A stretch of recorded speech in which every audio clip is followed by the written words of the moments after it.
मैदान पर गेंदबाज से भिड़े तो मैदान के बाहर एक्सपर्ट से भिड़ गए यशस्वी जायसवाल। अब मैच रेफरी के पाले में है गेंद। क्या यशस्वी जायसवाल पर होगी बड़ी कार्रवाई?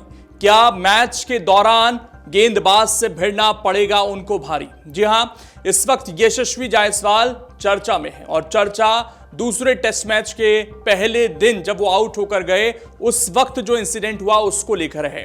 पूरा मामला क्या है, यशस्वी जायसवाल अब क्या कह रहे हैं, विस्तार से मैं बताऊंगा, इसलिए इस वीडियो को आप अंत तक जरूर देखिएगा। साथ ही इस पर आपकी क्या राय है, क्या उनका व्यवहार वहां पर सही था, उसे कमेंट बॉक्स में जरूर बताइएगा।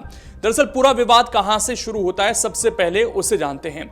मामला भारतीय पारी के 17वें ओवर में शुरू हुआ। यहां पर असिता फर्नांडो के ओवर में जायसवाल ने लगातार 3 चौके लगा दिए, लेकिन ओवर की आखिरी गेंद पर फर्नांडो ने शानदार इन स्विंग गेंद पर उन्हें 45 रन के स्कोर पर आउट कर दिया। विकेट लेने के बाद फर्नांडो ने जायसवाल को सेंड ऑफ दिया।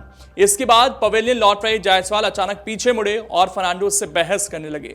देखते ही देखते दोनों खिलाड़ी आमने सामने आ गए। इसी दौरान जायसवाल का हेलमेट फर्नांडो के माथे से टकरा गया।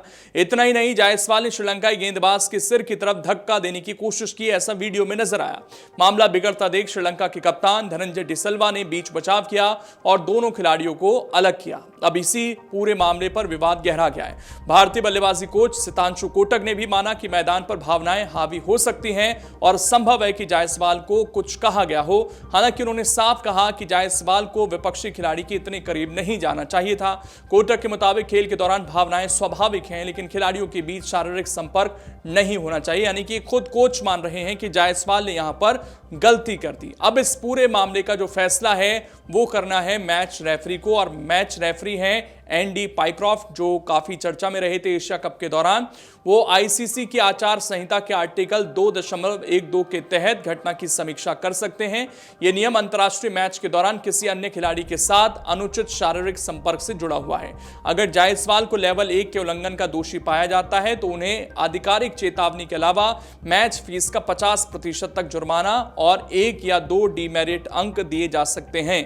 हालांकि अंतिम फैसला मैच रेफरी की रिपोर्ट और घटना की समीक्षा के बाद ही सामने आएगा। कुछ लोग ये भी कह रहे हैं कि हो सकता है कुछ मैचों का बैन भी जायसवाल पर लग जाए, लेकिन ये भविष्य में मैच रेफरी के फैसले के बाद तय होगा। इस बीच कई एक्सपर्ट्स जो हैं इस मामले पर अपनी बात रख रहे हैं और कमेंटेटर हर्षा भोगले ने भी इस घटना पर अपनी प्रतिक्रिया दी।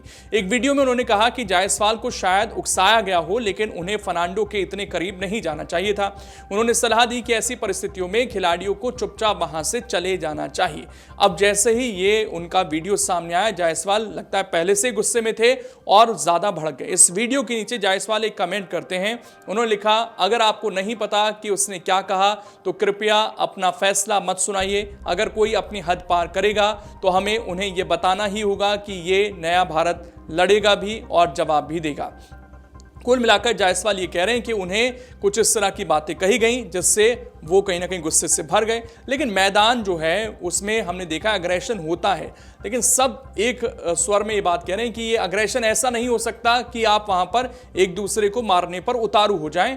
और जांच इस बात की भी होनी चाहिए कि क्या इस तरह के शब्दों का इस्तेमाल फर्नांडो की तरफ से भी हुआ था, जो क्रिकेट में नहीं होना चाहिए, क्योंकि ये एक मैच है, कोई लड़ाई नहीं है दो टीमों के बीच। अगर उन्होंने भी कुछ ऐसा कहा तो उसकी जांच होनी चाहिए और उन पर भी कार्रवाई होनी चाहिए। अब सबकी नजर मैच रेफरी एंडी पाइक्रॉफ्ट के फैसले पर है, लेकिन जायसवाल जो इस वक्त अपनी फॉर्म से जूझ रहे हैं वो लगातार इस तरह के विवादों में फंस रहे हैं। इससे पहले वो डोमेस्टिक में भी अपने व्यवहार के कारण एक बार विवादों में रह चुके हैं। अब देखना है कि उन पर ये जो उन्होंने व्यवहार किया है कितना भारी पड़ता है, या मैच रेफरी केवल मैच फीस काटकर उन्हें फिलहाल राहत देते हैं।